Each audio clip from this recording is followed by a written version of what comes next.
साल 1960 के बाद से अब तक 147 ममालिक दिवालिया करार दिए जा चुके हैं। गुज़िश्ता बरस जारी करदा एक रिपोर्ट के मुताबिक पाकिस्तान को अगले 3 वर्षों में किसी मुल्क के दिवालिया होने की बुनियादी वजूहात करार दी जाती हैं। माहिरीन का कहना है कि इस वक्त पाकिस्तान में बैरूनी कर्जों और दरामदात की अदायगी के लिए दस्तयाब ज़र मुबादला के ज़खायर अगले चंद माह से ज्यादा अरसे तक बाकी नहीं रह सकते। पाकिस्तान इंशाल्लाह डिफॉल्टर नहीं होगा, क्योंकि यहाँ अल्लाह ताला ने सब चीज़ें दी हुई है। नहीं, पाकिस्तान का दिवालिया हो ही नहीं सकता। इसको बुजुर्गों की दुआएं। दिवालिया तो हो ही गया है अवाम का, और कौन सा दिवालिया होगा। दिवालिया होना क्या होता है? दिवालिया पाकिस्तान पहली बार साल 1998 में उस वक्त दिवालिया होने के दरपे था जब एटमी तजर्बात के बाद मुल्क को इक्तिसादी पाबंदियों का सामना करना पड़ा। वज़ारत खजाना के मुताबिक साल 2020 में मुल्क की GDP के तनाजुर में पाकिस्तान पर वाजिबुल अदा बैरूनी कर्जों की शरह 76.6% थी। साल 2021 में ये शरह 72% रही, जबकि गुज़िश्ता बरस ये मजीद कम होकर 67% हो गई।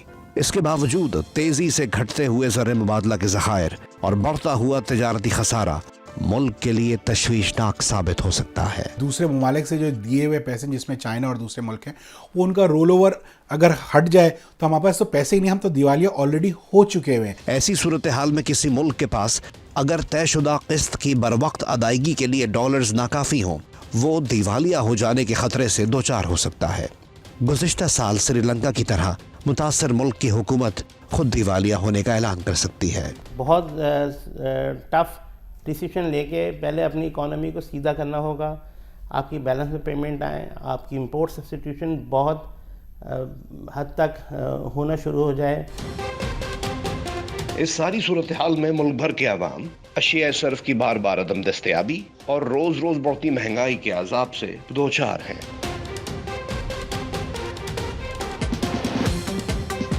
साल 2015 में जनूबी यूरोपीय मुल्क यूनान IMF को 1 अरब 70 करोड़ डॉलर्स की अदायगी में नाकामी के सबब दिवालिया करार दे दिया गया था। बैंक ऑफ इंग्लैंड और बैंक ऑफ कनाडा के मुश्तरका डेटाबेस के मुताबिक साल 1960 के बाद से अब तक 147 ममालिक दिवालिया करार दिए जा चुके हैं।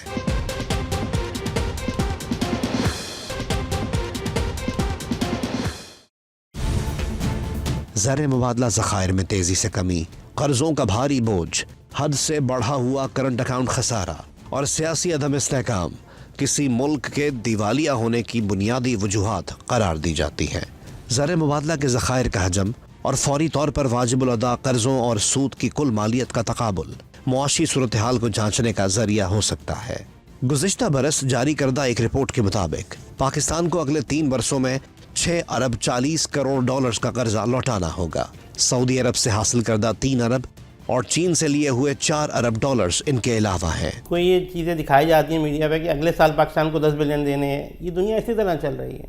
एक लोन रीपे होता है तो दूसरा साथ साथ आपको रोल ओवर्स भी होते हैं, या नए लोन आपको मिल रहे होते हैं। कहाँ हम ऑयल जो है वो $50 पर बैरल नीचे से इंपोर्ट कर रहे थे और वो $120 पर बैरल पर पहुंच गया।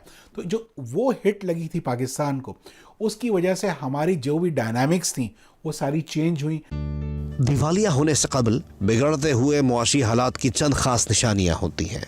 किसी मुल्क की बरामदात या एक्सपोर्ट यानी दीगर ममालिक से खरीदी हुई अशिया का मुल्क की दरामदात या इम्पोर्ट यानी मुल्क की अपनी मसनूआत की बैरून मुल्क फरोख्त से बहुत ज़्यादा हो जाना खतरे की घंटी करार दिया जाता है। इस वक्त पाकिस्तान का टेक्निकली देखा जाए एक्सपोर्ट्स बहुत कम है, इम्पोर्ट ज़्यादा है, तो आपका नेगेटिव बैलेंस ऑफ पेमेंट इस वक्त है।